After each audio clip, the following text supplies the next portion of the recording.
heightened uncertainty due to recent tariff wars and the intensification of geopolitical tensions, which continue to pose significant risks to global economies. In this regard and respect, global economic growth is expected to slow from 3.3% in 2024 to 2.8% in 2025, and finally to 3% in 2026. Now, let me come to the domestic economy. Mr. Speaker and honorable members, on the domestic front, the economy has remained resilient, as I stated earlier, recording an average growth rate of 5.2% for the years 2023 and 2024. This performance is higher than the global average of 3.3% and also higher than the sub-Saharan African region average of 3.8 over the same period. This strong growth reflects the impact of sound and deliberate policies, as well as the resilience of our well-diversified economy. These factors have enabled us to withstand significant domestic and external shocks while maintaining a steady path of progress. In 2024, the economy grew by 4.7%, supported by positive growth in all sectors except construction and mining. This growth was lower compared to 5.7% in 2023, mainly due to adverse effects of floods in the second quarter and the anti-finance bill protests in the third quarter of 2024 that disrupted economic activities. In fact, our economy closed down for about 3 months. Mr. Speaker, the government's policy interventions have strengthened the macroeconomic indicators as reflected in the following achievements. Number one, inflation rate has declined to 3.8% in May 2025 from a peak of 9.6% in October 2022. The prices of essential food items, including sugar, milk, maize flour, wheat flour, bread, and rice, among others, have eased. For example, the price of 2 kilograms of sifted maize flour has declined to 156.9 shillings in May 2025 from Kenya shillings 177.7 in October 2022. Similarly, cost of energy and power has also come down over the same period. Second, in response to the decline in inflation, the Central Bank of Kenya has gradually eased monetary policy, lowering the central bank rate from 13% in August 2024 to 9.75% in June 2025. With the easing of monetary policy stance, interest rates have been declining. For example, the 91-day Treasury bills rates have declined from an average of 15.9% in May 2024 to 8.3% by May 2025. In addition, the average commercial bank lending rates that peaked at 17.2% in November 2024 have since declined to 15.7% in April 2025 and are expected to decline further. This decline has not only reduced the cost on government debt, but is also expected to stimulate lending by banks to the private sector and support economic activity. And third, foreign exchange market has remained stable, supported by a narrowing in the current account deficit and improved investor sentiment and confidence in our economy. The current account deficit narrowed to an all-time low at 1.3% of GDP in 2024 from 2.5% of GDP in 2023, supported by export of goods, resilient tourism, and remittance inflows and a contraction in food imports. As a result, our foreign exchange reserves have increased to their highest levels and stood at US dollars 10.5 billion, which is equivalent to 4.7 months of import cover by 30th of May 2025, and continue to provide adequate cover and a buffer against any short-term shocks in the foreign exchange market. The exchange rate against the US dollar has also appreciated from 159.7 to the dollar in January 2024 to stabilize at Kenya shillings 129.3 shillings to the dollar by 30th of May 2025. Mr. Speaker, the economy is expected to sustain growth momentum in 2025 and 2026, with the growth projected at 5.3% per year. And Mr. Speaker, this growth outlook is premised on a stable macroeconomic environment over the medium term. To foster macroeconomic stability, the government will continue to uphold prudent monetary and fiscal policies, ensuring that our actions remain aligned with the evolving needs of the economy and of the Kenyan people. As part of the process, the government will work to ensure that inflation remains within the targeted range, maintain a competitive exchange rate to the dollar, and deliver stable interest rates. Fiscal policy stance over the medium term will continue to support the government's priority programs under BETTER through a growth-oriented fiscal consolidation path. And as such, the fiscal deficit is projected to decline from 5.3% of GDP in the financial year 2023-24 to 2.7% of GDP in the financial year 2028-2029. Mr. Speaker, Kenya's economic outlook faces both external and domestic risks. Globally, trade tensions, financial market volatility, and geopolitical conflicts could reduce Kenya's exports, tourism, and remittances, as well as raise costs of essential commodities. In the domestic scene, extreme weather may impact agriculture, infrastructure, and food security. The government is monitoring these risks closely and will take necessary action and measures to safeguard macroeconomic stability. Mr. Speaker and honorable members, let me now expound on the policy, priorities, and structural reforms that the government is implementing to sustain economic growth and improve livelihood of Kenyans. The priorities are under the bottom-up economic transformation agenda. Mr. Speaker, as I have already affirmed earlier in my statement, government's initiatives under BETTER over the last 2.5 years have resulted in significant successes, notwithstanding a challenging domestic and external landscape. Over the medium term, the government will consolidate the gains already realized to stimulate sustainable economic recovery for improved livelihoods.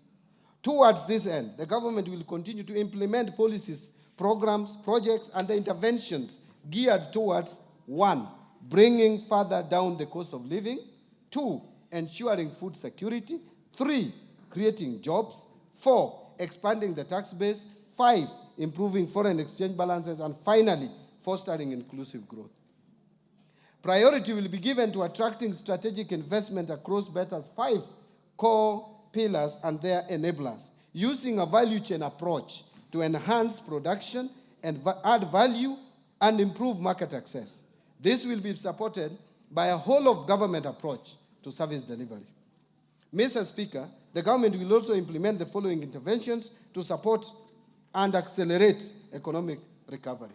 First, continue to uphold macroeconomic stability and strengthen security to ensure a safe and supportive business environment. Second, accelerate the development of key infrastructure, including roads, railway, energy, and water systems to lower the cost of doing business and ease the movement of the people and goods.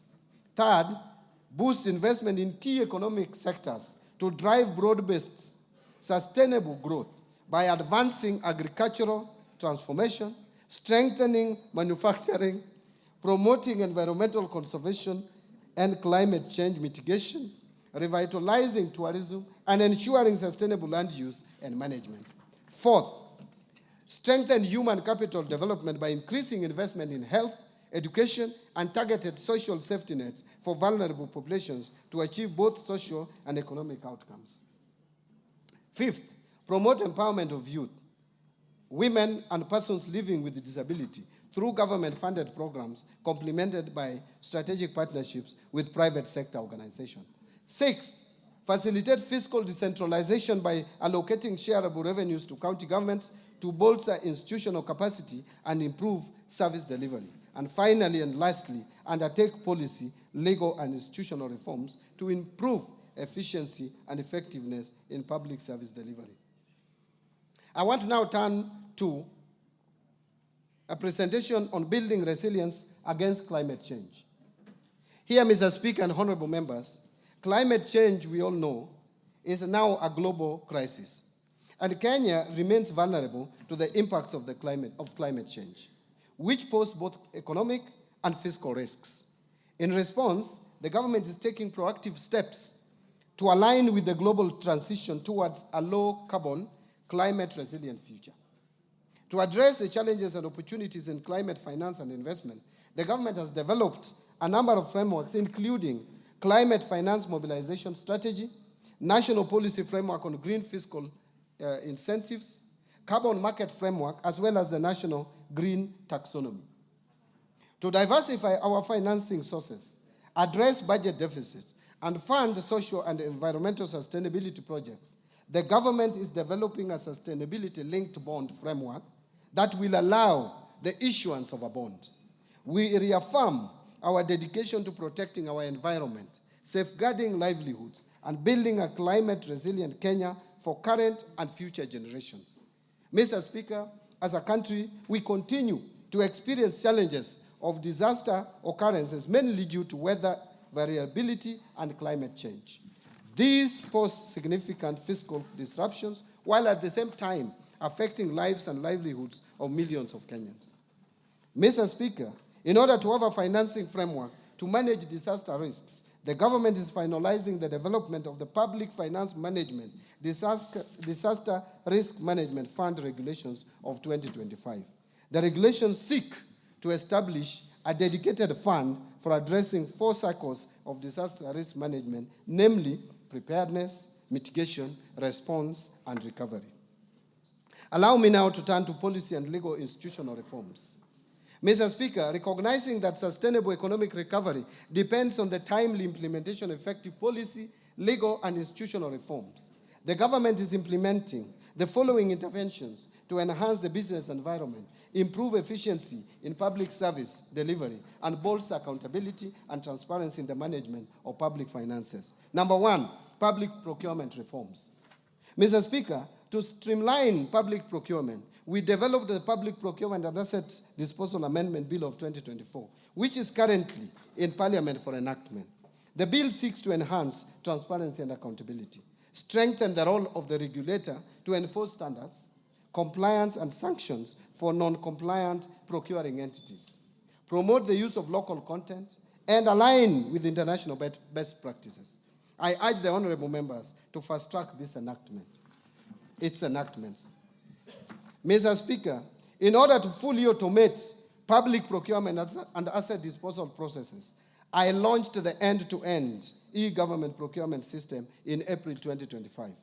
The e-government procurement system is a complete departure from the manual processes, and will lead to increased bidder participation, enhanced efficiency in processing of procurement requests, and increased authenticity of procurement documents through integration with various government systems. Mr. Speaker, the rollout of the e-procurement system is scheduled for July 2025.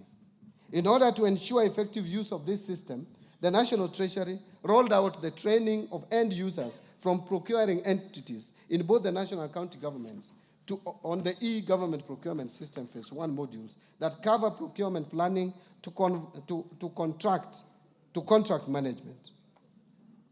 We have since trained suppliers, and to date, 400 e-government procurement system end users comprising public finance management staff and suppliers from both the national and county governments have been trained in readiness for full rollout in July 2025. Next, I want to speak to restraining growth of public sector wage bill, which has been of serious concern. Mr. Speaker, the government continues to implement measures aimed at reducing the ratio of the government wage bill as a share of tax revenue, with a view to free much-needed resources for priority social and development spending. The government will implement the following initiatives to control the wage bill. First, the government will fully implement the unified human resource management system across all public sector entities by July 2025. This initiative is part of broader efforts to enhance public sector efficiency, improve management of wage bill, and ensure the effective utilization of public funds. Second, the Salaries and Remuneration Commission continues to sustainably reduce the number of allowances in public service through a phased approach aimed at streamlining allowances to improve transparency, accountability, equity, and fairness, thereby ensuring total public compensation bill is affordable and fiscally sustainable. To this end, the Salaries and Remuneration Commission will progressively review allowances and benefits in the future collective bargaining agreements, aligning them to the allowances policy guidelines for the public service. Allow me now to turn to state corporations reforms.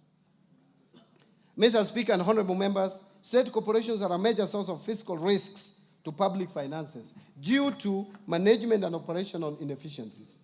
An assessment conducted by the National Treasury to determine viability of state corporations identified critical gaps and vulnerabilities.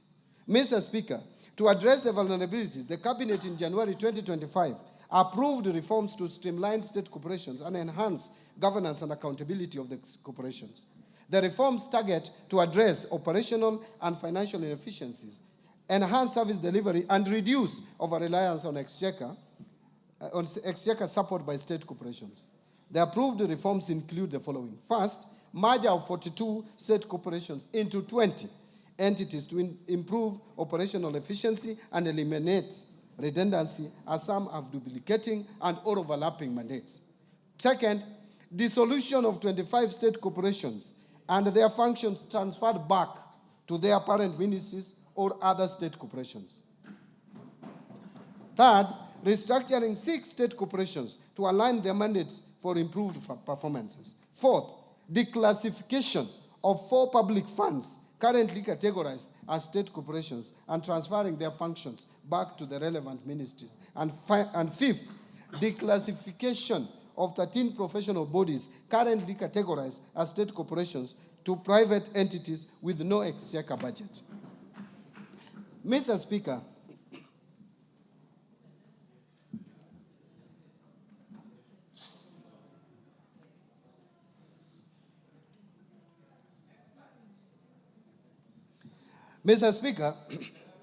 thank you. Mr. Speaker, in order to enhance operational efficiency, improve governance and ownership of state corporations, the government developed the Government-Owned Enterprises Bill of 2024. The bill is part of broader efforts by the government to streamline public enterprises, reduce fiscal risks, and enhance service delivery to citizens. The bill is currently before this August House for consideration. Thank you. I urge honorable members to favorably consider the bill to enable its enactment. Mr. Speaker, in order to secure the uptake of cotton production, while also providing alternative linked supplies for local apparel manufacturers, the Cabinet approved the revival and commercialization of Rivertex East Africa Limited by onboarding non-equity strategic partners. Mr. Speaker, on sugar sector reforms, His Excellency the President reaffirmed his commitment during this year's Madaraka Day celebrations to ensure the prompt payment of sugarcane farmers. The government has also taken practical steps to deliver its promise to modernize the mills and transform these once struggling factories into productive, sustainable enterprises.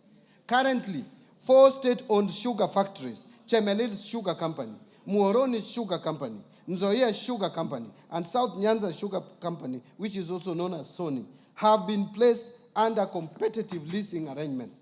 This initiative is expected to enhance efficiency, restore profitability, and protect the livelihoods of farmers. Let me now turn to pending bills. Mr. Speaker, the government remains committed to resolving the long-standing issues of pending bills dating back to 2005 as part of broader efforts to strengthen public financial management and restore confidence in government processes. In this respect, the Pending Bills Verification Committee that was appointed in September 2023 is currently finalizing its report for submission by end of this month. Since its inauguration, the committee received a total of 65,625 pending bills claims valued at over 571.6 billion. The committee has analyzed 57% of the bills received valued at 522 billion. The 57% is in terms of numbers. Out of this, a total of 229 billion has been recommended for settlement. Once the committee submits its report, we shall submit the recommendations to Cabinet for approval to settle the pending bills. Let me now speak to national assets and inventory management reforms. Mr. Speaker, in order to promote prudent management of public assets and liabilities, the National Treasury digitized assets in the assets and inventory management modules in the IFMIS for use by both national government and county governments. Already, 52 state departments have gone live on the IFMIS asset module and are at various stages of uploading their registers for 6 asset categories, namely land, building, motor vehicles, ICT equipment, office equipment, and furniture and fittings. In addition, a roadmap is in place to roll out the module to the county government, and this reform will enable accounting officers have visibility of all assets and inventory under their control and facilitate optimal assets utilization. Mr. Speaker and honorable members, to enhance the management and utilization of public assets, the government is developing a policy on public sector asset valuation. The policy will support accurate financial reporting, strengthen fiscal discipline, and inform evidence-based public investment decisions. In addition, the government will develop framework to facilitate identification of public sector assets, and this will ensure accuracy and completeness of assets register, which are critical for transition to accrual basis of accounting. On financial sector reforms, Mr. Speaker, the banking sector has remained stable and resilient with a strong asset base, which grew by 1.5% from 7.6 trillion in April 2024 to 7.7 trillion in April 2025. To anchor the banking sector to continue playing its role in Kenya's socio-economic transformation, various reforms have been implemented, which include, first, the Central Bank of Kenya lifted the moratorium on licensing of new commercial banks in Kenya in April 2025. This is expected to attract foreign direct investment in the sector, resulting in competition and consequently reduce lending rates. Second, to promote the greening of banking sector, Central Bank of Kenya in April 2025 issued the Kenya Green Finance Taxonomy and the Climate Risk Disclosure Framework for implementation by the sector. The Kenya Green Finance Taxonomy is a tool to classify whether particular economic activities are green or environmentally sustainable and promote the transition to a low carbon economy. The Climate Risk Disclosure Framework is aimed at enabling banks to integrate climate-related risks into their governance, strategy, risk management, and disclosure frameworks. It is also intended to enable banks to leverage on business opportunities from efforts to mitigate and adapt to climate change. And third, issuance of guidelines on global liquidity standards and leverage ratios. The Central Bank of Kenya in April 2025 issued guidelines on liquidity coverage ratio, net stable funding ratio, and leverage ratio for the banking sector. These guidelines will enhance the banking sector's liquidity and capital frameworks to promote greater financial stability and resilience, thereby ensuring that banks have the ability to withstand unexpected shocks, maintain stable funding, and manage their risk profiles effectively.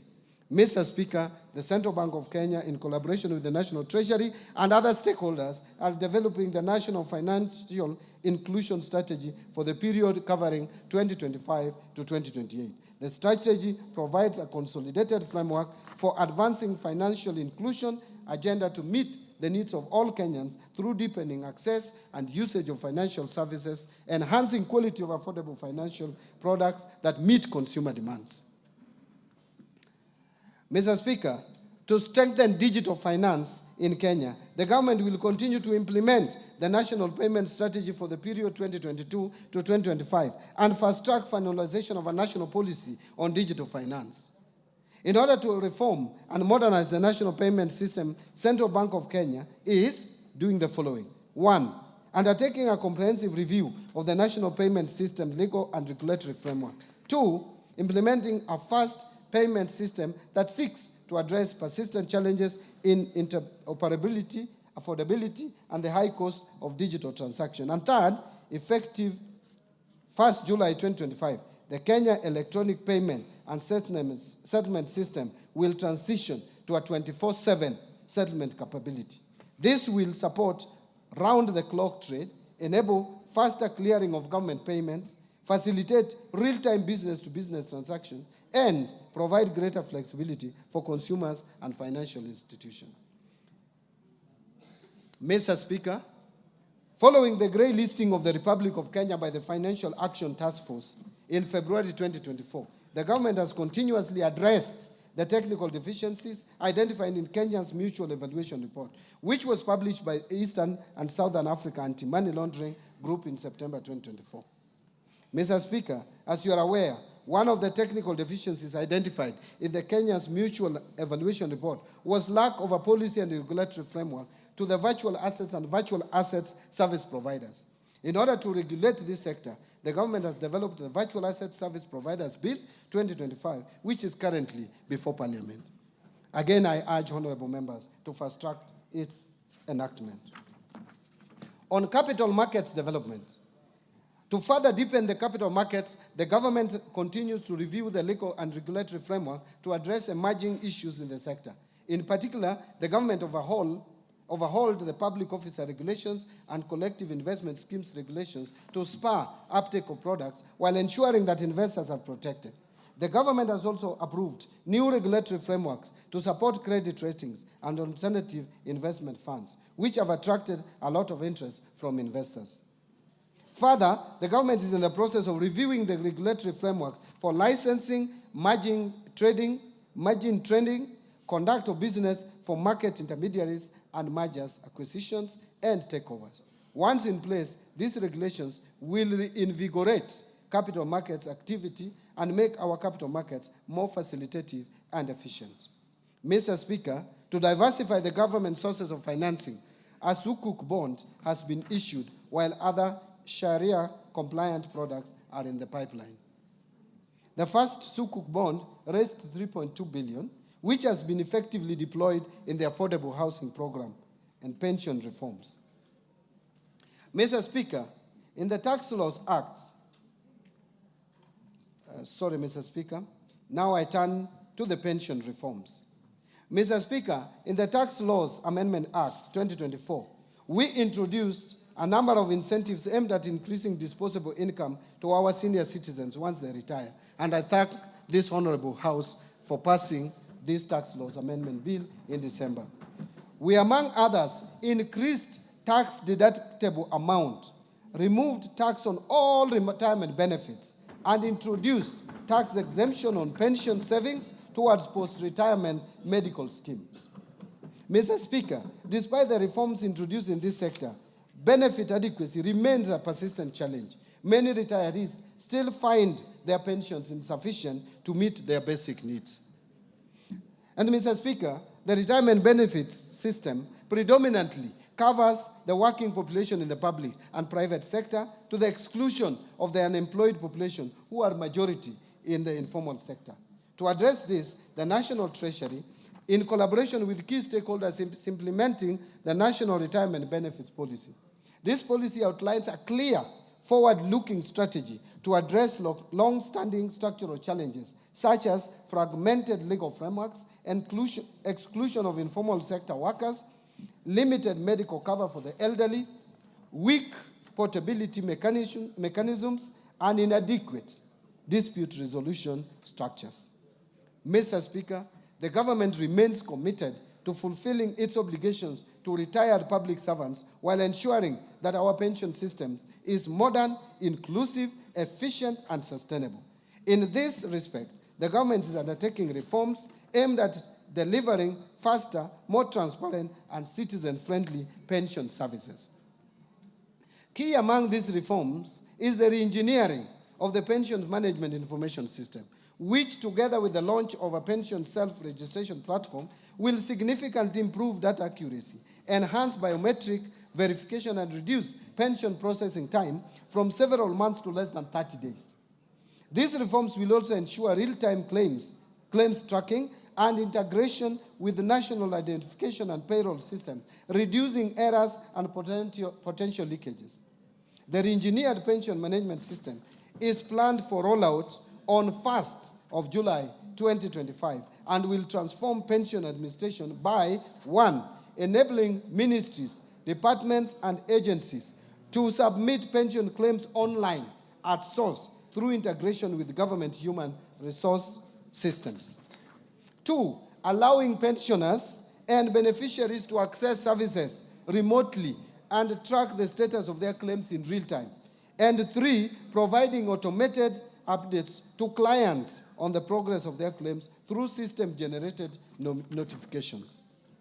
On insurance reforms, Mr. Speaker, to facilitate the growth of the insurance industry in Kenya, the government will speed up the approval of the National Insurance Policy and its implementation.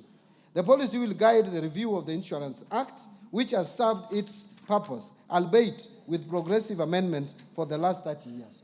Mr. Speaker, the Insurance Regulatory Authority is undertaking focused training on livestock and crop insurance, targeting farmers and pastoralist communities. These efforts are aimed at improving understanding and access to agricultural insurance as a tool for mitigating climate-related risks and protecting livelihoods of farmers and pastoralist communities. The authority is also conducting a comprehensive money laundering and terrorist financing risk assessment on the vulnerability of the insurance industry. This will aid in the identification of areas of improvement so as to strengthen the supervisory framework. On reforms under the education sector, Mr. Speaker, the National Treasury is committed to upholding the right to education, including free and compulsory basic education as guaranteed under Article 53B of the Constitution of Kenya. While we are cognizant that examinations must be conducted as scheduled later this year, there is need to undertake a critical evaluation of the costing of examination, assess the sustainability of the program in view of the prevailing fiscal constraints, and explore optimal options for delivering national examinations in order to ensure economy and value for money in public spending. Mr. Speaker, a key consideration is the merits of public funding of examination fees for all primary and secondary school candidates, including those from well-off households, as opposed to targeting the vulnerable students in our schools. We should also explore options of making the exercise of delivering national examinations simple and affordable without compromising the credibility of the exercise. To this end, the National Treasury is in consultations with the Ministry of Education on how best to achieve this at a minimal cost possible, including evaluating possible cost-sharing mechanisms. Mr. Speaker, the government remains committed to ensuring access to quality education for all children. In this regard, I assure the public and the 2025 examination candidate of our commitment to provide adequate funding for 2025 national examinations. On the fiscal policy framework, Mr. Speaker, the implementation of 2024-2025 budget has faced notable challenges, primarily following the withdrawal of the Finance Bill of 2024. Its withdrawal, alongside the associated public demonstrations, adversely affected economic activity and disrupted business operations across the country, compounding the fiscal pressures facing the government already. In response, the government undertook a revision of the fiscal framework through Supplementary Estimate Number 1 in August 2024. This revision reflected a lower revenue base following the preliminary outcomes of financial year 2023-24, while also addressing immediate cash flow constraints. These adjustments were critical to ensuring the continuity of public service delivery. Mr. Speaker, in addition to the mid-year economic disruptions, the budget execution has been further constrained by shortfalls in revenue and emerging expenditure pressures. Notably, the implementation of the collective bargaining agreements and funding requirements under the new university education financing model have placed significant demands on the available fiscal space. These challenges have led to cash flow pressures and a buildup of pending obligations, necessitating careful fiscal management, and reprioritization. To address these evolving dynamics, the government prepared supplementary budget estimates to accommodate revenue shortfalls experienced during the current fiscal year and accommodated expenditure pressures. On domestic revenue mobilization, Mr. Speaker, in order to support our economic agenda and sustain key government programs, the government continues to implement a balanced mix of tax policy and administrative measures aimed at significantly boosting revenue collection. As part of the process, the government is focused on broadening the tax base while reducing the burden of compliance. In this regard, we have prioritized sectors such as the digital economy, agribusiness, and small and medium enterprises in tax education and outreach programs. In addition, Mr. Speaker, Kenya Revenue Authority continues to embrace modern technology to streamline tax processes, facilitate trade, and enhance voluntary compliance. A key milestone in this journey is the launch of Gava Connect, an open application programming interface platform that enables Kenyan developers to build homegrown solutions for efficient access to tax services. This program enhances service delivery, improves transparency, and strengthens our ability to detect tax evasion. Mr. Speaker, Kenya Revenue Authority has also introduced several digital tools to simplify compliance and boost operational efficiency. One is what we call auto-populated VAT returns for seamless, accurate tax filing. Two, simplified pay returns, accessible via mobile, web, and application program interface. Three, electronic rental income tax system that has enabled transparent rental income declarations. And four, forecourt electronic tax invoice management system integration in the petroleum sector, connecting fuel dispensers to point-of-sale terminals. This enables real-time transmission of sales data to electronic tax invoice management system, simplifying compliance and ensuring greater transparency in fuel transactions. Mr. Speaker, these solutions are more than just tech updates. They are the drivers of economic empowerment and accountability. Indeed, by simplifying tax procedures, developing user-friendly digital platforms, and providing on-the-ground support, Kenya Revenue Authority is nurturing a fair and inclusive tax culture, one that enables businesses to thrive while meeting their obligations. Mr. Speaker, building on the progress made, our focus in the financial year 2025-26 and over the medium term will be to strengthen domestic resource mobilization through the following key initiatives. First, continue with the implementation of the national tax policy and the medium-term revenue strategy to provide a consistent and predictable framework for tax administration and policy formulation. Second, continue with the automation of tax administration processes to improve the overall efficiency of the tax system. And third, enhancing non-tax revenue collection by enabling ministries, departments, and agencies to generate income through the services they provide to the public. Mr. Speaker, as part of our broader fiscal reform agenda, the government is undertaking targeted tax administrative reforms aimed at strengthening our revenue base and promoting inclusive economic growth. These reforms will focus on three key objectives. First, reducing tax expenditures. Mr. Speaker, tax expenditures stood at 3.38% of GDP in 2023. To unlock additional revenue for national government, we must reduce that tax expenditure. Second, expanding the tax base and enhancing compliance, in line with the goals set out in the medium-term revenue strategy. And third, streamlining the tax structure to encourage domestic production, attract investment, and stimulate economic growth. Mr. Speaker, allow me to speak to improving efficiency of public expenditure.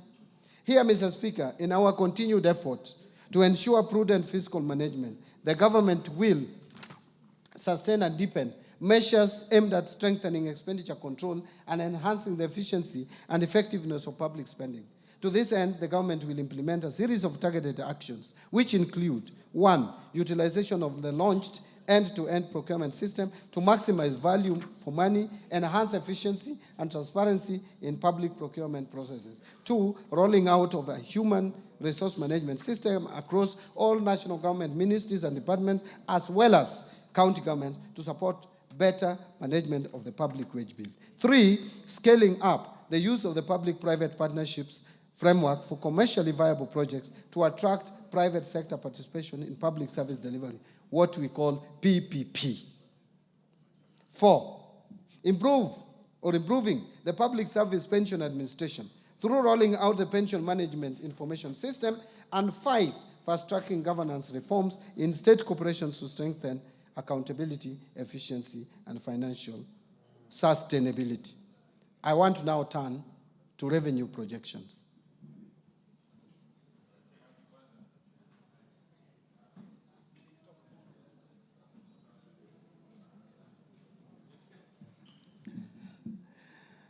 Mr. Speaker, honorable members, based on the outlined policy measures and structural reforms, total revenue collections, including appropriation in aid, for the financial year 2025-26 budget is projected to be at 3,321.8 billion, equivalent to 17.2% of GDP. Of this amount, ordinary revenue is projected at Kenya shillings 2,754.7 billion, which is equivalent to 14.3% of GDP. And ministerial appropriation in aid, or if you like, non-tax revenue, is projected at 567 billion shillings. Grants are projected at 46.9 billion, or 0.2% of the GDP. Having talked about revenue projections, let me now turn to expenditure projections. Mr. Speaker, total expenditure in the financial year 2025-2026 budget is projected at 4,291.9 billion, equivalent to 22.3% of GDP. And of this, recurrent expenditures will amount to 3,134.4 billion, equivalent to 16.3% of GDP. And development expenditures, including allocations to domestic and foreign finance projects, contingency fund, and equalization fund, will amount to 693.2 billion, equivalent to 3.6% of GDP.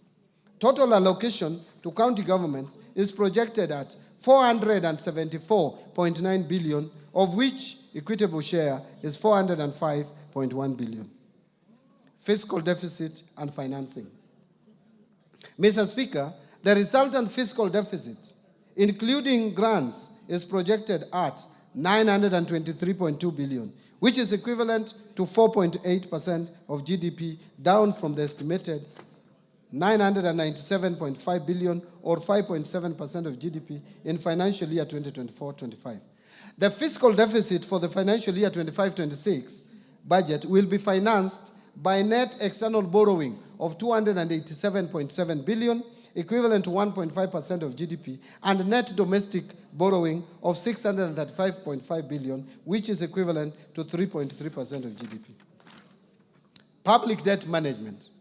Mr. Speaker, Kenya's public debt is projected to remain with these sustainable levels over the medium term.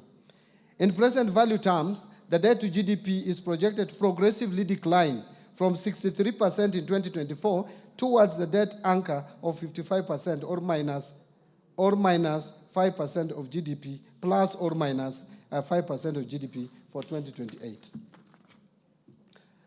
To support the projected decline in debt levels, the National Treasury will continue implementing various reforms as guided by the medium-term debt management strategy, including liability management operations, continue pursuing use of concessional loans from multilateral, bilateral, and limited commercial sources such as international bond issuances. Additionally, reforms targeted to support domestic market development will eventually reduce the cost of public debt while sustaining fiscal consolidation efforts to ensure debt remains within sustainable levels. Further, the government will explore emerging funding instruments such as debt swaps, diaspora bonds, sustainability-linked bonds, and environmental, social, and governance debt instruments to fund budget deficit and manage public debt. This strategic approach will not only diversify our financing options, but also strengthen international partnerships and promote sustainable growth. Mr. Speaker and honorable members, the government is keen on sustaining transparency and improving efficiency on public debt service. To this end, the National Treasury is in the process of integrating the Commonwealth Meridian Debt Management System with the Integrated Financial Management Information System, IFMIS, and the core banking systems of Central Bank of Kenya. On public-private partnerships framework, Mr. Speaker, the government continues to strengthen the role of public-private partnerships in financing our development agenda.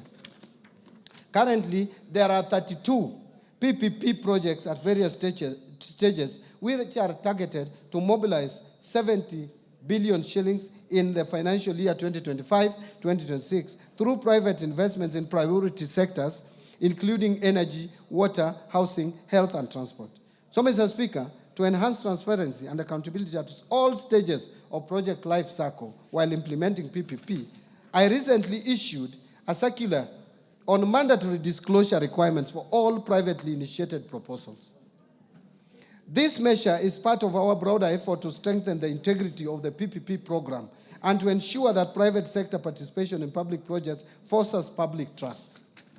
Mr. Speaker, the National Treasury in May 2025 received the final report of the Committee of Experts on leveraging local financial markets for investment into public-private partnerships and implementation. The committee recommended the establishment and operationalization of PPP Implementation Trust Fund as the central mechanism for enhancing private sector participation in PPPs, particularly through institutional and retail entities. Additionally, Mr. Speaker, the PPP regulations under consideration by Parliament will enhance clarity around PPP processes, thereby enhancing efficiency and project delivery. This will also unlock a pipeline of county-level specific PPP projects in partnership with development partners. In strengthening public finance management reforms, number one is migration to accrual accounting. Mr. Speaker, to strengthen management of public resources, all government ministries, departments, and agencies adopted accrual accounting as of 1st July 2024. The first accrual-based financial statements are expected for the financial year ending 30th June 2025, which is a few days away. The accrual accounting will enable the government to account for all assets and liabilities, including all government assets. Second, Treasury single account. Mr. Speaker, to enhance cash management, the migration of ministries, departments, and agencies to the Treasury single account is progressing well. The Central Bank of Kenya is scheduled to go live with its T24 system upgrade in July 2025. This upgraded platform will support the implementation of Treasury single account core functionalities and facilitate the National Treasury to roll out the key elements of the Treasury single account system. Concurrently, the National Treasury is on track to onboard county governments in 2026. The final phase will involve integrating all remaining national government entities into the Treasury single account by financial year 26-27. Third, zero-based budgeting. Mr. Speaker, to reorient the budgeting and expenditure framework, the government adopted the zero-based budgeting approach while finalizing the financial year 25-26 budget. To implement this approach, the National Treasury developed a budget costing tool that was integrated into the IFMIS budget module for the national government.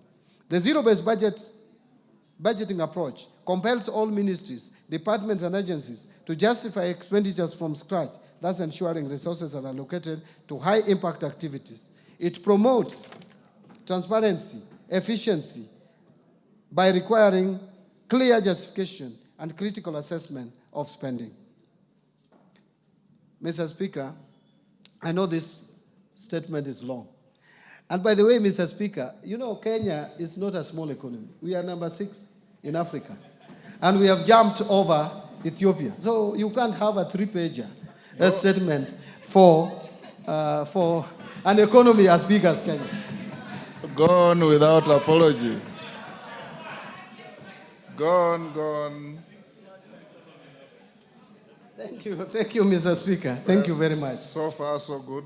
Yeah, Mr. Speaker, I'm now turning to resource allocation so that honorable members can appreciate and the Kenyan people where we have allocated the limited resources that we have. Mr. Speaker, now let me highlight the government spending priorities for financial year 25-26. Expenditures for the financial year 25-26 will consolidate the gains realized under the bottom-up economic transformation agenda with special focus placed on promoting investment in core pillars and their enablers through a value chain approach. Number one, under agricultural transformation and inclusive growth, which is the first pillar. Mr. Speaker, the government will continue to transform the agriculture sector by increasing productivity in key value chains such as fisheries and aquaculture, horticulture, food crops, livestock and rangeland development. The government will scale up support to farmers through input financing, subsidies, and extension services. This will move the country from food deficit to food surplus, reduce reliance on food imports, and revamp export crops. Mr. Speaker, in this respect, I have proposed an allocation of 47.6 billion for various programs under this sector, despite the fact that agriculture is largely devolved. This includes 8 billion for the fertilizer subsidy program, 10.2 billion for the National Agricultural Value Chain Development Project, 800 million for small-scale irrigation and value addition project, 1.2 billion for food security and crop diversification project, and 5.8 billion for the food systems resilience project. Mr. Speaker, to promote livestock production, I have proposed Kenya shillings 2.3 billion for de-risking, inclusion, and value enhancement of pastoral economies programs. 1.6 million Kenya shillings for Kenya Livestock Commercialization Program, and 280 million for the Livestock Value Chain Support Project. I have also proposed Kenya shillings 340 million for the development leather industrial park at Kenania. Mr. Speaker, to support the growth of blue economy, I have proposed a total of 8.2 billion to the blue economy and fisheries subsector. This includes 2.3 billion for aquaculture business development project, 2.4 billion to the Kenya Marine Fisheries and Socio-Economic Development Project, and 500 million for the Kabonyo Fisheries and Aquaculture Training Center. Mr. Speaker, to raise agricultural productivity and enhance resilience to climate change risks in targeted smallholder farming and pastoral communities, I've proposed an allocation of Kenya shillings 318 million towards an ending drought emergencies project and 1.3 billion to resilience for food and the nutrition security program in Horn of Africa project. Mr. Speaker, the government is also committed to land reforms to address historical inequalities, promote equitable access, and ensure sustainable land management. To this end, I have proposed a sum of 3.8 billion for settlement of the landless. I have also proposed 1.1 billion for processing and registration of title deeds, another 712 million for digitization of land registries, another 200 million for georeferencing of land parcels, and 220 million for construction of land registries to safeguard legitimacy of land ownership. The next pillar is transforming the micro, small, and medium enterprises economy. Mr. Speaker, the government recognizes the challenge of accessing affordable credit by most micro, small, and medium enterprises, and Kenyans at the bottom of the pyramid. To address this challenge, I have proposed an additional allocation of 300 million to the Financial Inclusion Fund, popularly known as the Hustler Fund, to scale up access to credit for households and MSMEs. I have also proposed an additional 308 million for the Youth Enterprise Development Fund, 550 million for the Center for Entrepreneurship Project, and 1.3 billion for Rural Kenya Financial Inclusion Facility. Under housing and settlement, which is the other pillar. Mr. Speaker, the government is committed to facilitating the construction of decent, safe, and affordable houses for Kenyans. Through the affordable housing program, the government is creating jobs for the youth directly in the construction sector and indirectly through the production and supply of building products. To continue supporting this initiative, I have proposed an allocation of 128.3 billion for the housing, urban development, and public works subsector. This includes 13.4 billion under the Kenya Urban Program, 64.5 billion for construction of affordable housing units, 10.5 billion for construction of social housing units, and 16.5 billion for social and fiscal infrastructure. Mr. Speaker, other proposed allocations to the housing, urban development, and public works interventions include 7.2 billion shillings for the Kenya Informal Settlement Improvement Project Phase 2, 3.5 billion for the construction of housing units for the National Police and the Kenya Prison, 500 million for building climate resilience of the Urban Poor Program, 184 million for construction of footbridges, and 454 million targeted to support construction of county headquarters. Mr. Speaker, to ensure the safety of Kenyans through compliance with building codes and standards, as well as other industry regulations, I have proposed an allocation of 2.6 billion for the regulation and development of the construction industry. I am aware members are aware, I know members are aware of the challenges we have had where collapsed buildings kill many, many Kenyans as a result of carelessness of various developers. Let me turn to universal health coverage. Mr. Speaker, access to quality and affordable health care through the universal health coverage program is central to this government. Towards this end, Mr. Speaker, I have proposed an allocation of Kenya shillings 138.1 billion, up from 123 billion in the current year's budget, to the health sector to support various activities and programs. This includes 6.2 billion for universal health coverage, coordination, and management, 13.1 billion for primary health care, and that is up from 7.1 billion in the current year, and 430 million to provide medical cover for the orphans, elderly, and disabled persons in our society. Mr. Speaker, to lower cases of HIV, AIDS, malaria, and tuberculosis, and enhance vaccines and immunization program in the country, I have proposed 17.3 billion for the Global Fund and Kenya shillings 4.6 billion for vaccines and immunization programs, respectively.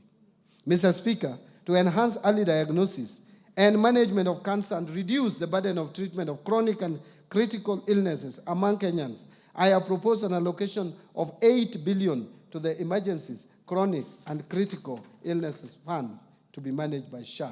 And this has moved from 5 billion shillings in the current budget. 1 billion for construction of a cancer center at Kisii Level 5 Hospital. 100 million to strengthen cancer management in Kenyatta National Hospital.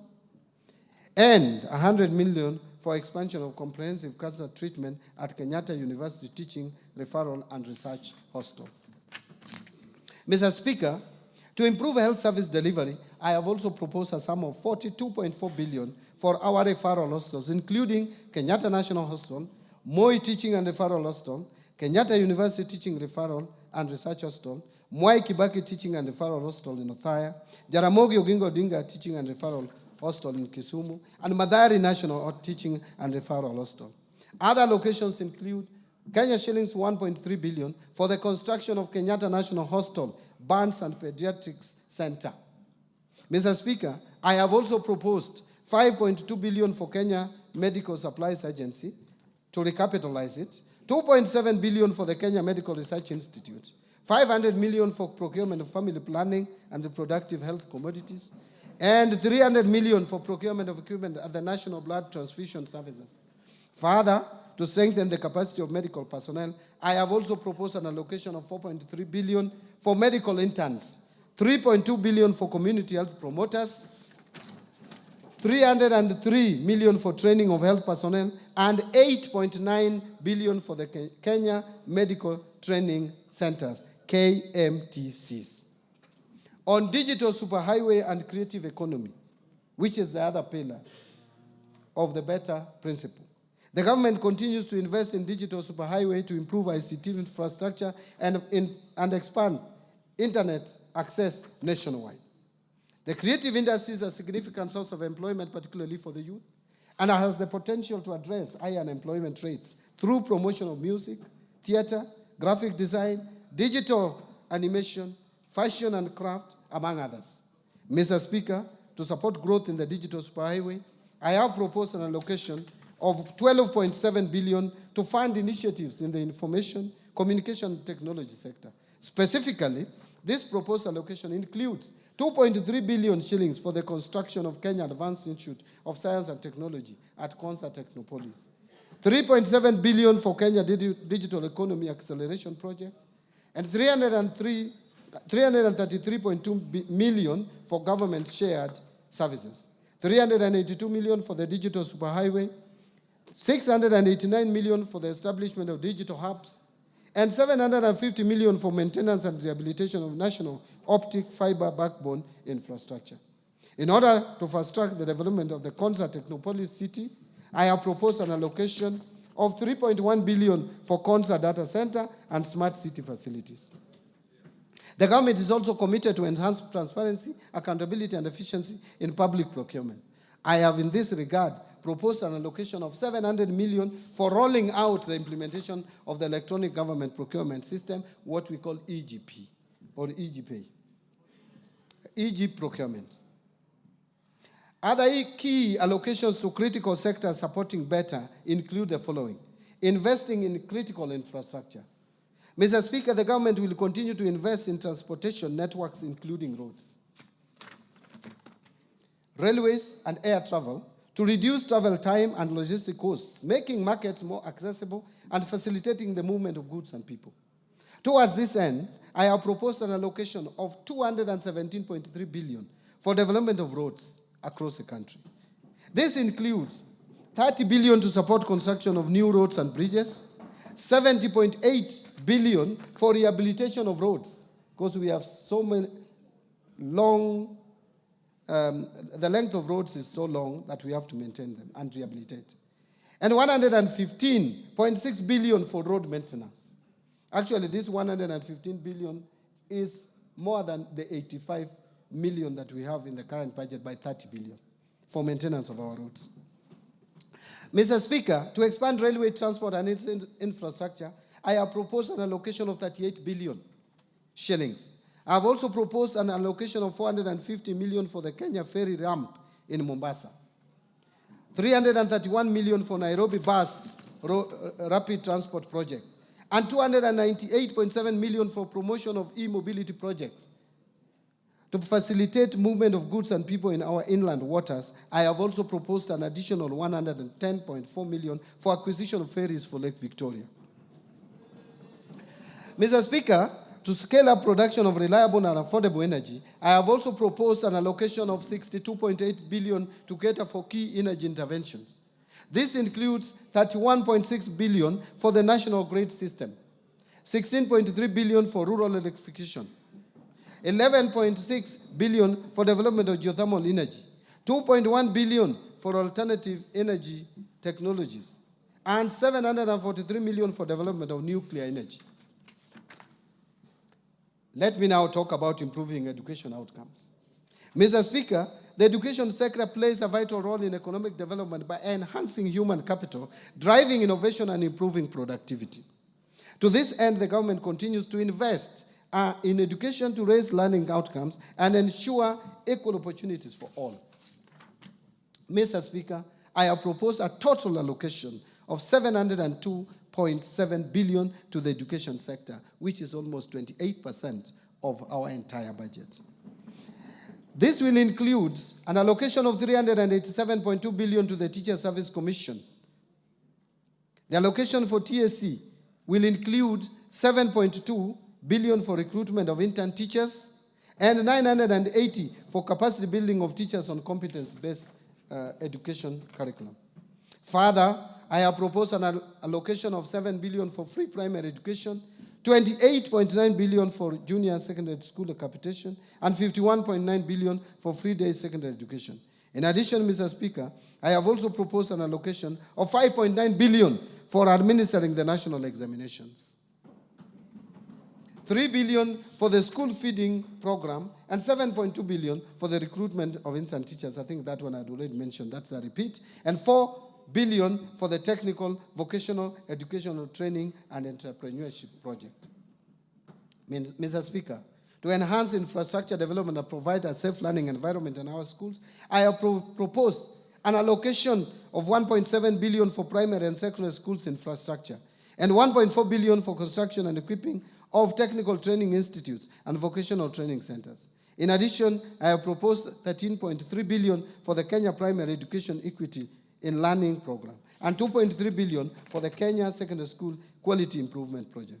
Mr. Speaker, other proposed allocations to the education sector include 993 million for research, science, technology, and innovation, 41.5 billion to the Higher Education Loans Board for provision of loans to university and TVET students, and this has increased from 35 billion to 41.5 billion for health.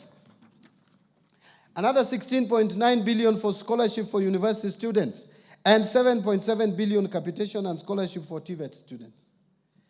In supporting manufacturing for job creation, Mr. Speaker, to continue promoting local industries, I have proposed an allocation of 18 billion under various implementing ministries, departments, and agencies. Out of this, 4.5 billion will support establishment of county integrated agro-industrial parks in various counties. 2.8 billion for supporting access to finance and enterprise recovery, what we call SAFER project. 602 million for a development of Athi River Textile Hub. 705 million for establishment of flagship export processing zones hubs.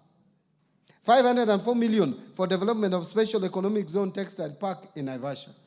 And 798 million for Kenya jobs and economic transformation.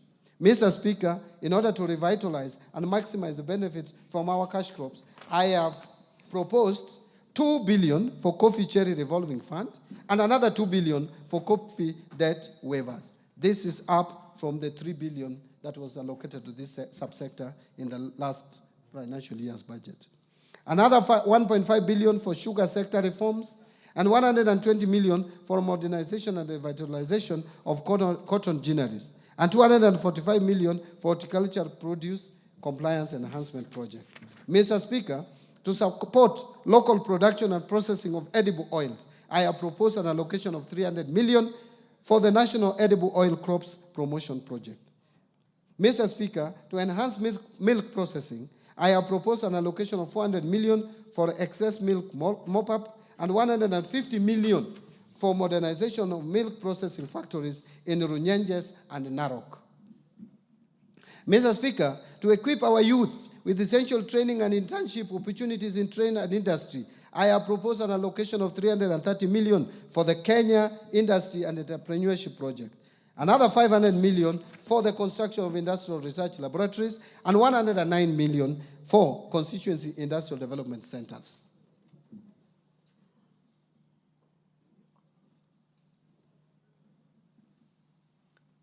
Now let me speak to improving security. Mr. Speaker, a stable and secure environment fosters investment, trade, and overall economic growth. In this regard, I have proposed an allocation of 202.3 billion for defense. Another 125.7 billion for the National Police Service, and 51.4 billion for the National Intelligence Service. Another 32.5 billion for internal security and national administration, and 38.1 billion for prison services. I have also proposed an additional allocation of 10 billion to cater for leasing of police motor vehicles, and 3.6 billion for police modernization program. Mr. Speaker, to combat crime and enhance administration of justice, I have proposed 1.2 billion for construction and modernization of national forensic facilities. Now, let me turn to protecting the vulnerable groups in our society. Mr. Speaker, social protection services are crucial for building more equitable and resilient societies by reducing poverty, inequality, and vulnerability, as well as promoting economic growth and social cohesion. I have in this regard proposed an allocation of 41.4 billion in this budget to protect the vulnerable members of our society and promote affirmative action. This is increasing from 33 billion in the current financial year's budget. Out of this allocation, 25.1 billion will cater for cash transfers to the elderly persons. And again, this has moved from 18 billion, so it has increased by 7 billion.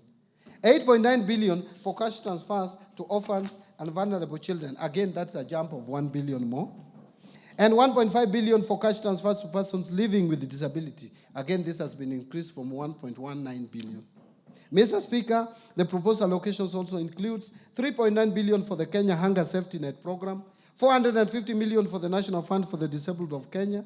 In addition, there is 600 million which will go to the Child Welfare Society of Kenya, 100 million for the Presidential Bursary for Orphans, 180 million for the Street Families Rehabilitation Trust Fund, and 90 million for the National Albinism Support Program, and finally, 90 million for the National Autism Support Program. On equity, poverty reduction, women and youth empowerment. Mr. Speaker, unemployment remains one of the most persistent and challenging issues facing the country today. The challenge is not only about job creation, but also bringing the critical gap between education and employment and developing relevant skills for the modern economy. In order to empower the youth and support businesses owned by youth and women and to promote development in the constituencies, I have proposed 105.6 billion for these initiatives. This allocation includes I have proposed 105.6 billion, not million, for these initiatives. This allocation includes 10 billion for the National Youth Service, NYS, 3.6 billion to National Youth Opportunity Towards Advancement, what is famously known as NYOTA, and Kenya shillings 318 million for the Youth Enterprise Development Fund. In addition, I have proposed 990 million for film development services. Mr. Speaker, to further empower our women and girls, I have proposed 353 million for the Women Enterprise Fund, 940 million for provision of sanitary towels to school-going girls, 254 million for strengthening prevention and response to gender-based violence in Kenya, 110 million for eradication of female genital mutilation, and 4 billion for the National Government Affirmative Action Fund, otherwise known as NGAF. Mr. Speaker, to promote regional equity, reduce poverty, and enhance social development across the country, I have proposed 58.8 billion for the National Government Constituency Development Fund, 9.6 billion for the Equalization Fund to finance programs in identified marginal areas or marginalized areas, and another 15.9 billion for the Kenya Devolution Support Program number 2. To stimulate tourism growth, sports, culture, recreational, and arts, Mr. Speaker, in order to harness national pride, empower our youth, and position Kenya as a regional beacon of talent and heritage, I have proposed an allocation of 29.7 billion to support sports, culture, and recreation as well as tourism. This proposed allocation includes 13.5 billion for the Sports, Arts, and Social Development Fund, 2.3 billion to establish an automation and digitization system for the sports registrar, 241 million for the Anti-Doping Agency of Kenya to make Kenya remain competitive in the athletics and other sports, 402 million for Sports Kenya, 245 million for the Kenya Academy of Sports, 8.2 billion for the Tourism Fund, and 4.8 billion for Tourism Promotion Fund. On environmental protection, water and natural resources, Mr. Speaker, to safeguard natural ecosystems, ensure sustainable water use, and tackle the impact of climate change, I have proposed an allocation of 10.7 billion for forest resources conservation and management, 1.6 billion for forest research and development, 3.7 billion for environment management and protection, 11.5 billion for the Kenya Financing Locally Led Climate Action Project, which is known as FLOCA, 1.6 billion for meteorological service, and 13.2 billion for wildlife security, conservation, and management. Another 953 million for wildlife research and development. In addition, I have also proposed 1.1 billion for human wildlife conflict compensation and 950 million for wildlife insurance. Mr. Speaker, I have also proposed an allocation of 26.8 billion for water and sewerage infrastructure development. Out of this, 16.5 billion for water resources management and 1.9 billion for water storage and flood control. In addition, I have also proposed 15 billion for irrigation and land reclamation and 266 million for water harvesting and storage for irrigation. In order to improve governance and sustaining the fight against corruption, Mr. Speaker, to enhance good governance, intensify the fight against corruption, and entrench integrity and accountability in public service delivery, I have proposed Kenya shillings 4.5 billion for the Ethics and Anti-Corruption Commission, 4.5 billion for the Office of the Director of Public Prosecutions, 5.3 billion to the State Law Office, and 8.7 billion for the Office of the Auditor General. In addition, Mr. Speaker, to enhance the oversight and legislative role of Parliament, I propose an allocation of 48 billion for Parliament. To enable administration of justice, I also propose an allocation of 27.8 billion for the judiciary. Now let me turn to allocation to county governments.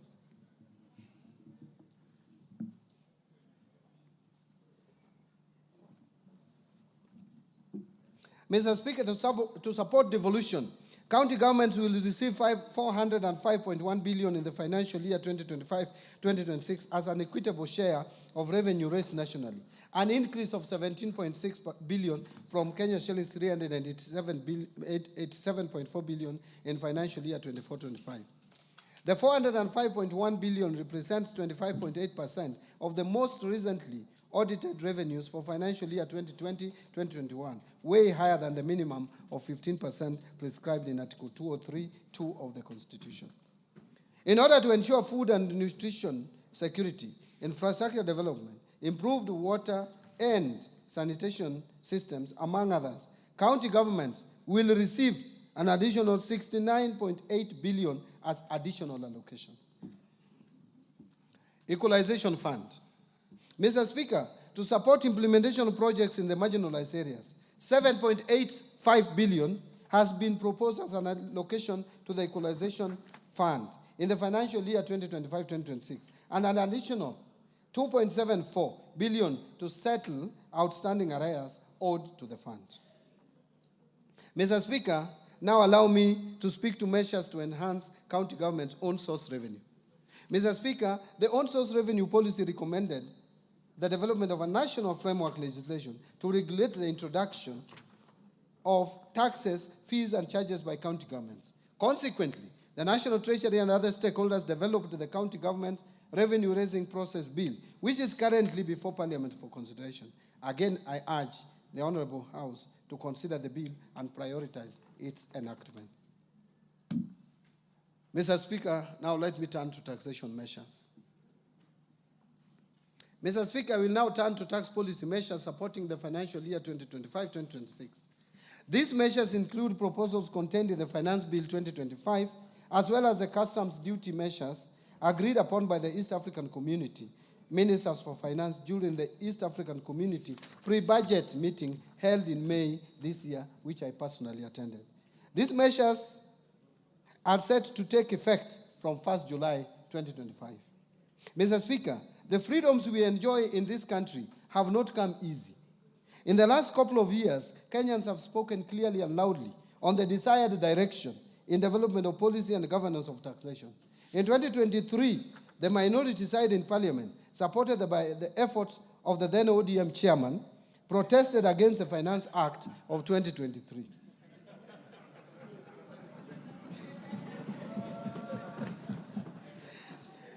Last year, Mr. Speaker, some provisions in the Finance Bill 2024 triggered protests across the country.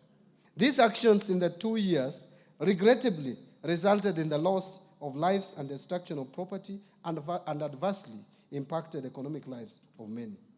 In the remembrance of our fellow Kenyans who lost their most precious lives during these protests, allow me, Mr. Speaker, that we observe a minute of silence in their remembrance. Will you be upstanding?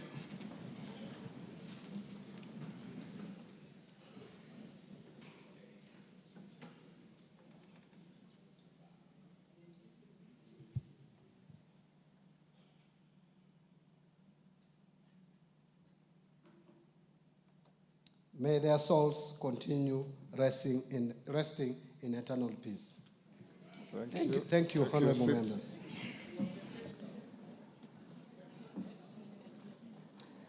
Mr. Speaker, no life should be lost and no property should be destroyed again. The message from Kenyans was clear.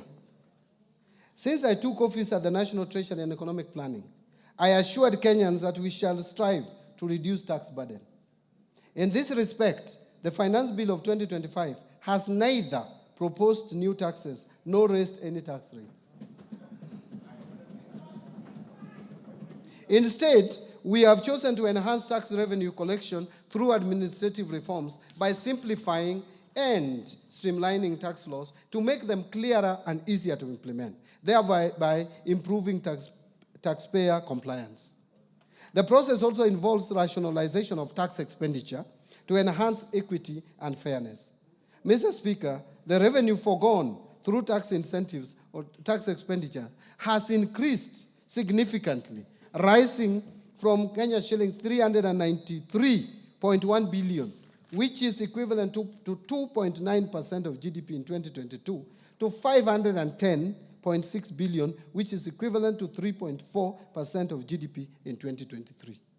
To reverse this trend, the Finance Bill of 2025 proposes reforms to rationalize tax expenditures so as to promote equity, fairness, efficiency, and reduce distortions within the tax system. The proposed reforms are in line with the national tax policy and the medium-term revenue strategy, which this Honorable House passed. So, Mr. Speaker, from the proposed reforms, we expect to raise Kenya shillings 30 billion more as additional revenue.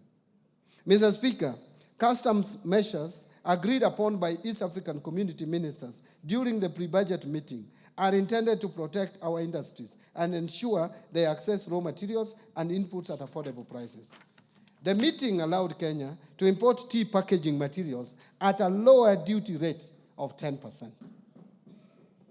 In addition, Kenya was granted an extension of duty remission to import wheat at the rate of 10%.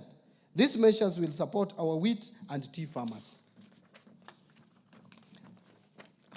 Mr. Speaker, I will begin with the customs measures and later provide highlights on the proposed amendments of tax laws in the Finance Bill of 2025. On customs measures, to meet the local demand of rice, Kenya was allowed to extend the stay of application on the East African Community Common External Tariff and import rice at the rate of 35% or USD 200 per metric ton, whichever is higher, instead of the common external tariff rate of 75% or USD 345 per metric ton.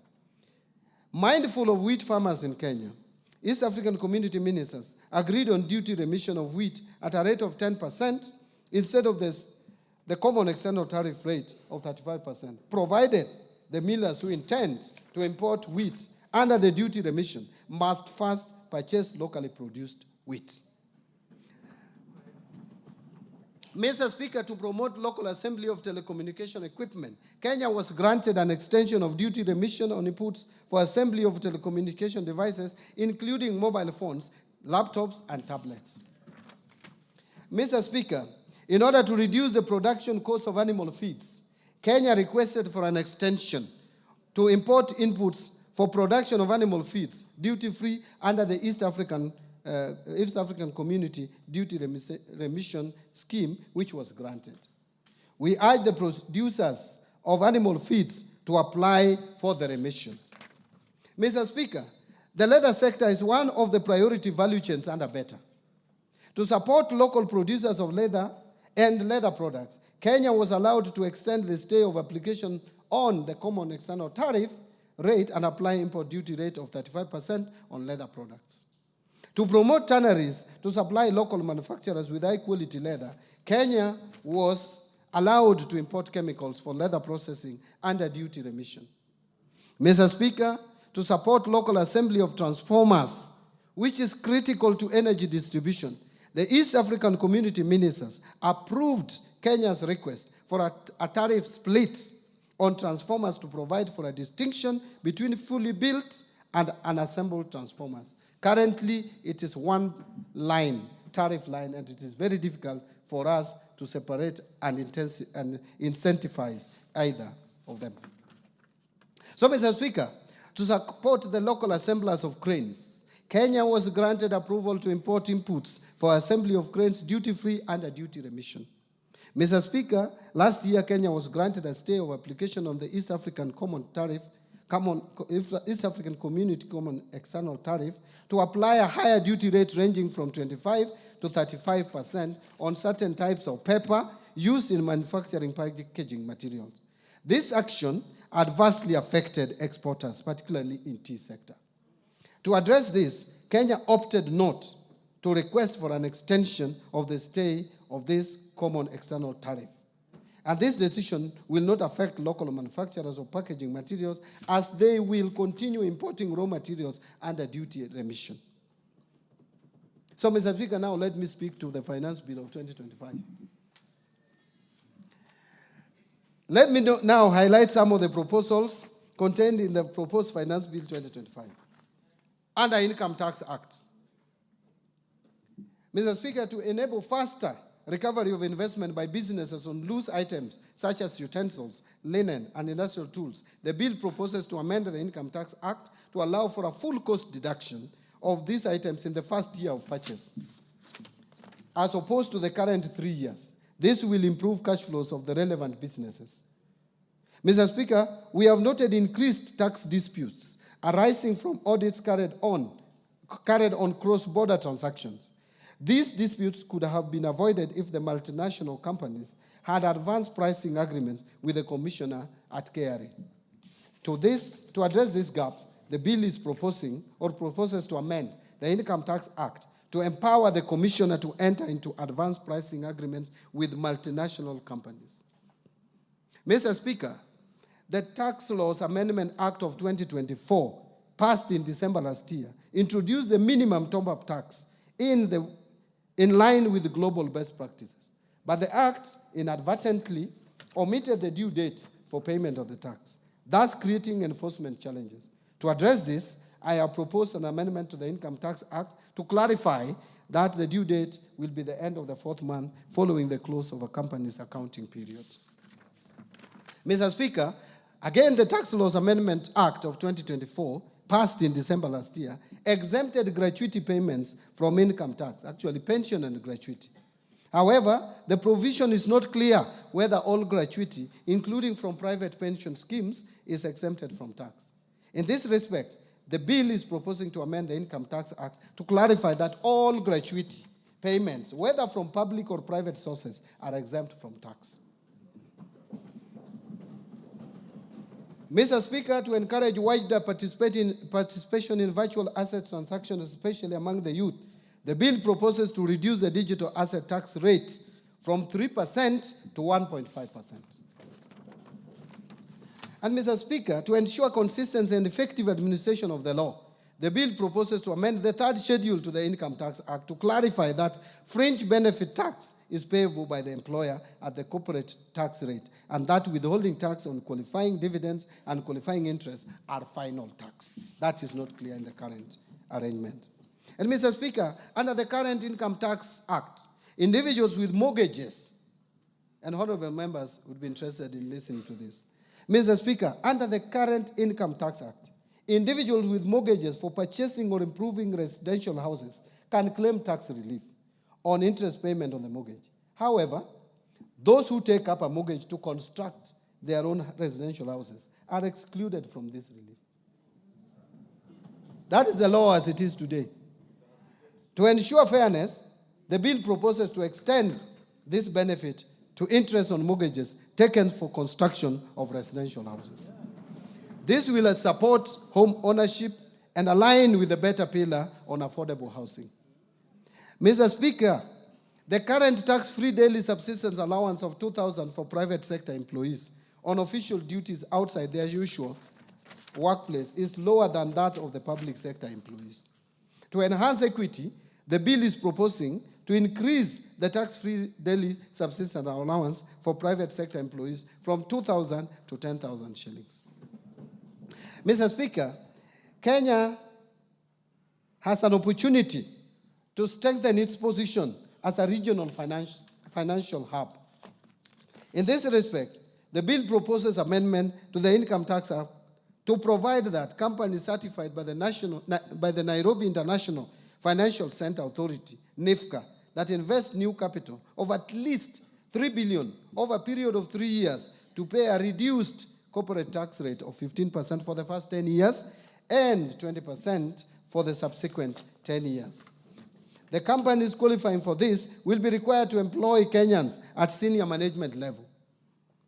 The startup companies that are certified by Nairobi International Financial Center Authority will enjoy a 15% tax rate for the first 3 years and 20% for the subsequent 4 years. And dividends earned by certified holding companies and regional headquarters will be exempted from tax provided that at least 250 million is reinvested annually in Kenya. Mr. Speaker, we have noted that some employees seek refunds from KRA on reliefs of deductions that ought to have been deducted by their employers. To address this challenge, the bill proposes to amend the Income Tax Act to make it mandatory for employers to consider all eligible tax reliefs and deductions when computing employees' income tax. Presently, employers are not compelled to deduct these reliefs in computing pay as you earn. Value-added tax. Mr. Speaker, while a supplier is required to issue a tax invoice at the point of sale, there is currently no definition of tax invoice under the VAT Act. This creates ambiguity on what constitutes a tax invoice.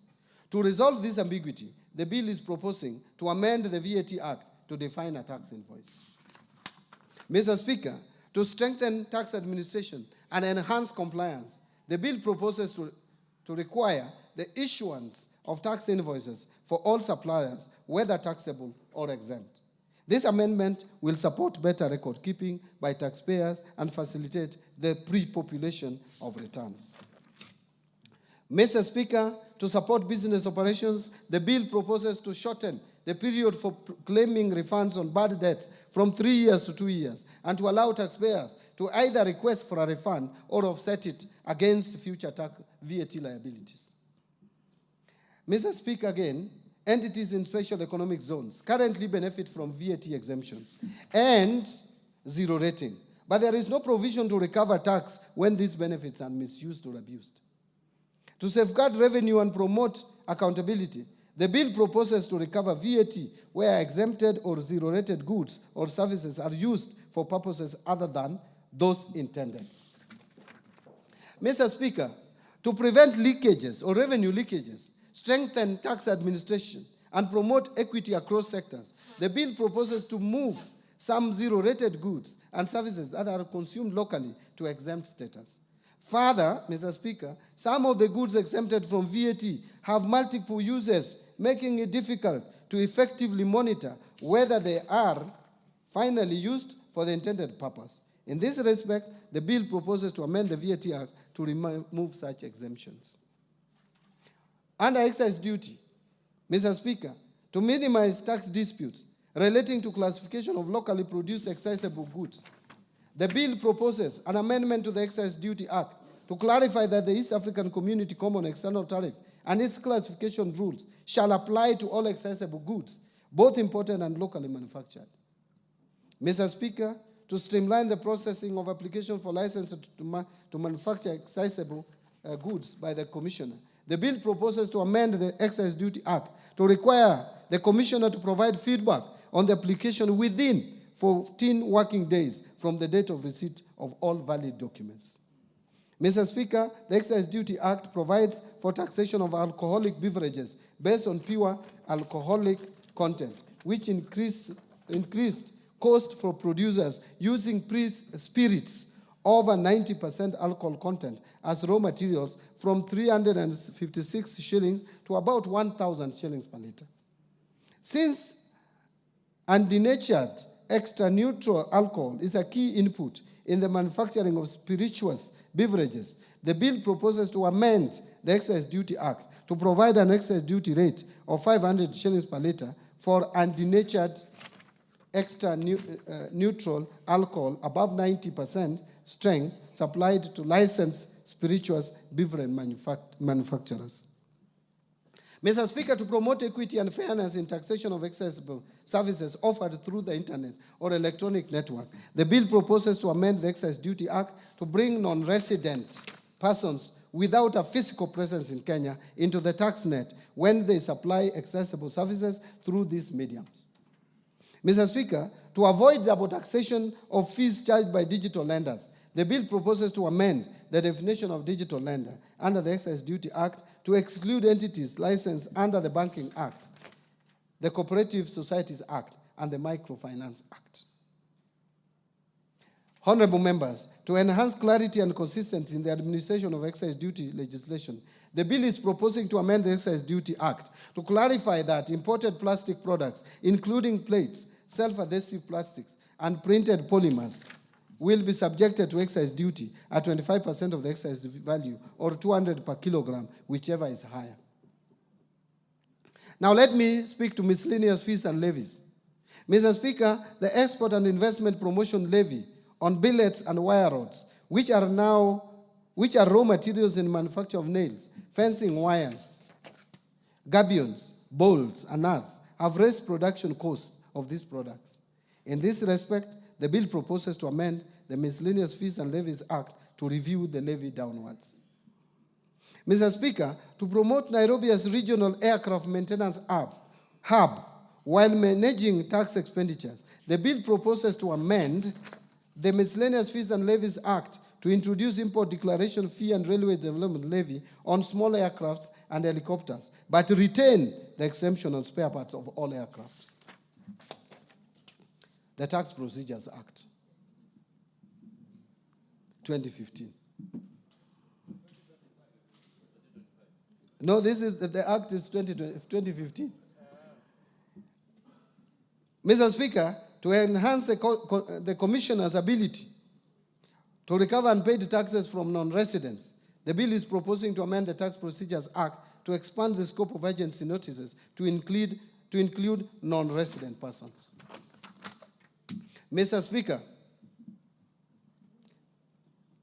and this is controversial, to close a loophole that hinders enforcement of tax compliance and ensure timely revenue collection, the bill proposes to amend the Tax Procedures Act to clarify that enforcement of tax collection when a tax appeals tribunal or a court judgment on tax dispute is in favor of the commissioner shall only be suspended where a stay order has been granted. That is not the one that I thought I was going to read. The controversial one is yet to come.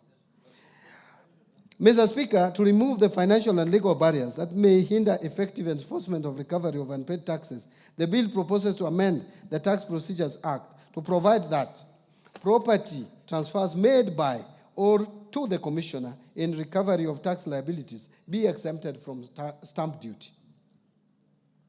Mr. Speaker, to promote transparency, uphold fair administrative action, and strengthen trust in tax administration, the bill proposes to amend the Tax Procedures Act to require the commissioner to provide reasons when issuing amended tax assessments to a taxpayer, so that we avoid misuse of Kenya Revenue Authority for political reasons, where they just sit and tell you that 3 years ago you did not pay such and such, and yet you had already been cleared for tax purposes.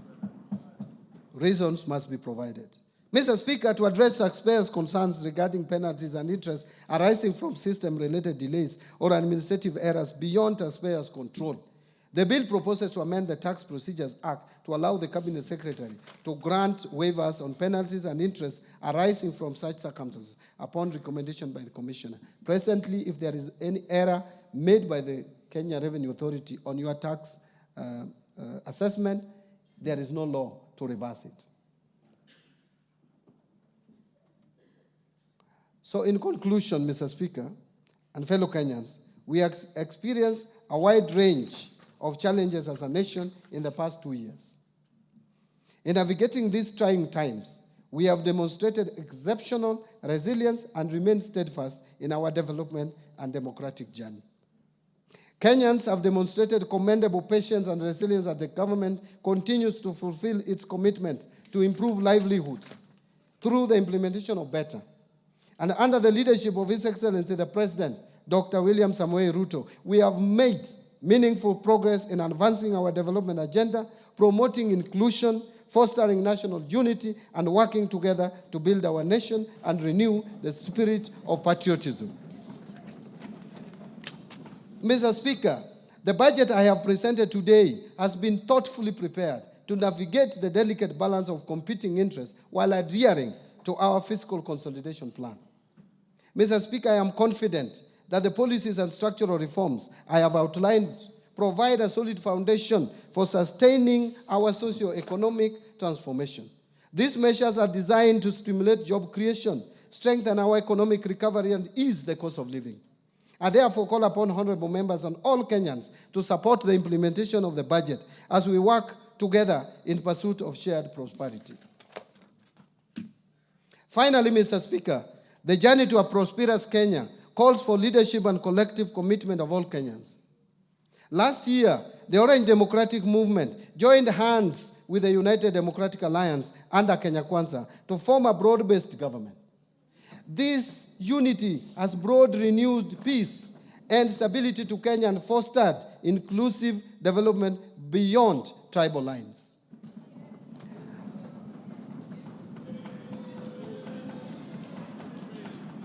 I wish. Thank you. Thank you. Thank you. Thank you. Thank you.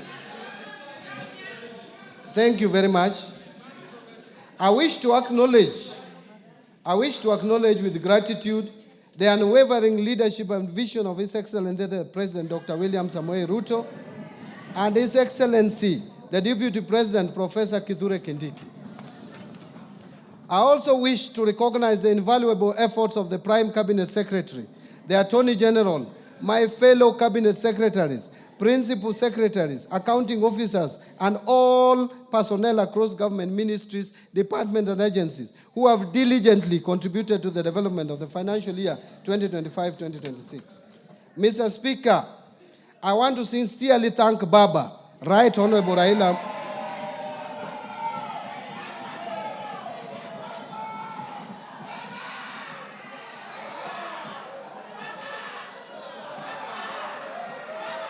Thank you, honorable members. Mr. Speaker, I sincerely thank Baba, Right Honorable Prime Minister Raila Amolo Odinga, and the entire Orange Democratic Movement fraternity for their invaluable mentorship as well as trusting me with party leadership positions in my political journey.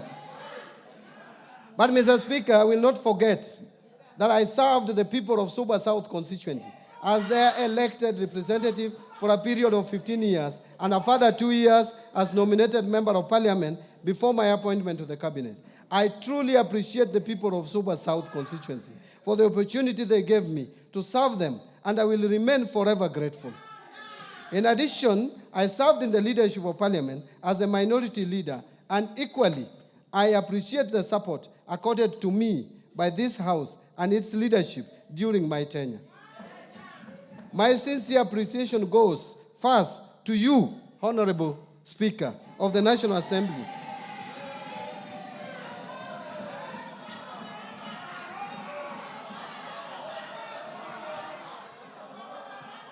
and your counterparts in the Senate, the majority and minority leaders, and the entire House leadership including respective clerks, supporting the approval process of the financial year 2025-2026 budget.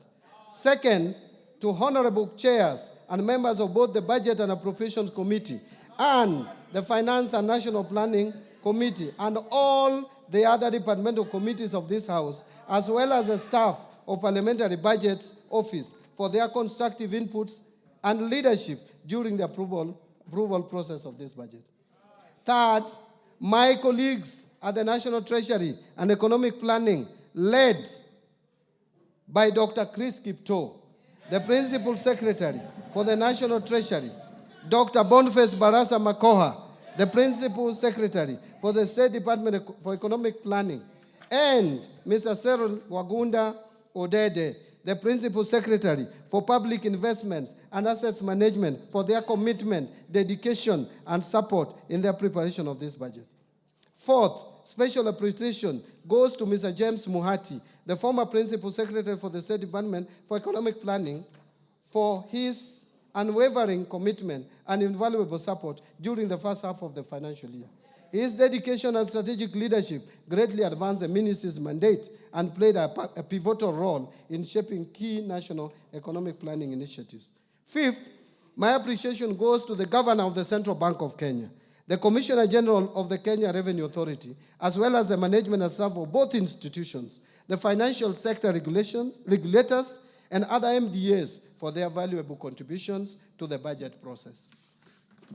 Sixth, my gratitude goes to our multilateral and bilateral development partners for their continued technical and financial support.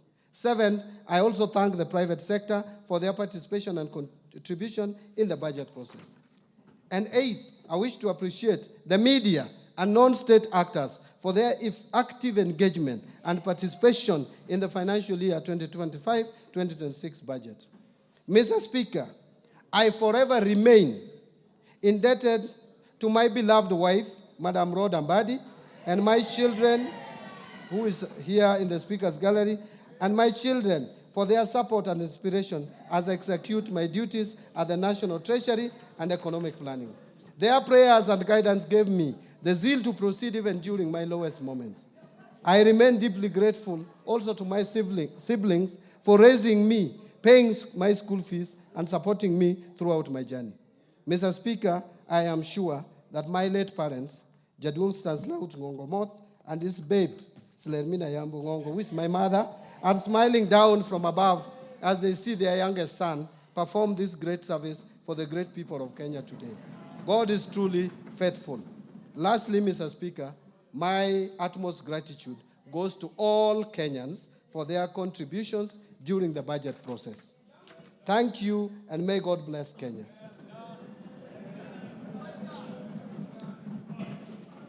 Mr. Speaker, before I resume my seat, you will recall that I have already submitted to this House the budget estimates and the Finance Bill 2025, together with the accompanying documents as required by the Public Finance Management Act 2012. Today, I further submit the following documents for this August House and request that you graciously receive them. 1, budget statement for the financial year 2025-26. 2, the 2025 budget policy statement. 3, estimates of revenue, grants and loans for the financial year 2025-2026. 4, financial statements for the financial year 2025-26. 5, medium-term debt management strategy 2025. 6, budget highlights, the Mwananchi guide for the financial year 2025-26. And finally, statistical annex to the budget statement for the financial year 2025-2026. Thank you, Honorable Speaker. Thank you, honorable members.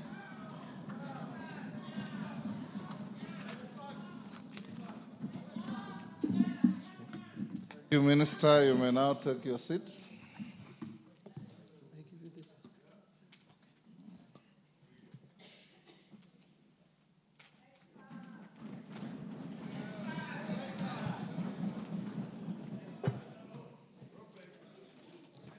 Thank you, CS, for just above 2 hours well spent in presenting your first budget highlights to this House. Honorable members, I wish to thank the Cabinet Secretary for the National Treasury and Economic Planning for ably making a public pronouncement of the budget policy highlights and the revenue-raising measures for the national government for the financial year 2025-2026 and the medium term. I confirm that in conformity with the provisions of Section 39 and 39A of the Public Finance Management Act, Cap 412A, and the Standing Order 244C, the Cabinet Secretary had already submitted to the National Assembly the relevant legislative proposals necessary to actualize the revenue-raising measures to finance the 2025-2026 budget. This has since culminated in the Finance Bill 2025, which is under consideration by this House. Honorable members, it's my pleasure to invite all members, the Cabinet Secretary for the National Treasury and Economic Planning, other Cabinet Secretaries, and all invited guests to a reception at the Parliamentary Courtyard. Honorable members, the time now being 5:23 p.m., this House stands adjourned until Tuesday, 17th June 2025 at 2:30 p.m. I thank you.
That marks the climax of the budget highlights for the year 2025-2026 financial year, delivered by the Cabinet Secretary for the National Treasury, Honorable John Badi, highlighting a number of issues and a number of sectors that the government is keen on. To just take you through some of the areas that the CS for the National Treasury has highlighted is the aspect of Kenya being told it works on an realistic budget, and the CS says for the first time the country will be moving forward with a zero budget, where before the budget was allocated to various state departments, we had various state agencies as well as ministries appearing before Parliament to justify why those items should be factored in the budget to align the aspect of the allocation of budget and to streamline the allocation of funds. There has been monies allocated to the universal health care coverage and the affordable housing. And in a nutshell, the CS for the National Treasury says the government is committed to delivering a stable interest rate country where the interest rates are not staggering over and above to improve the economies of the business sector. Among the issues that the CS has highlighted that are set to streamline the business industry is the streamlining of the public procurement reforms. And rolling out of these public procurement reforms is by ensuring that the e-procurement system is up and running by July of this year. The public sector wage bill is also set to be reduced, with the priority being on development. On the issue of pending bills, 229 billion shillings have been recommended for settlements.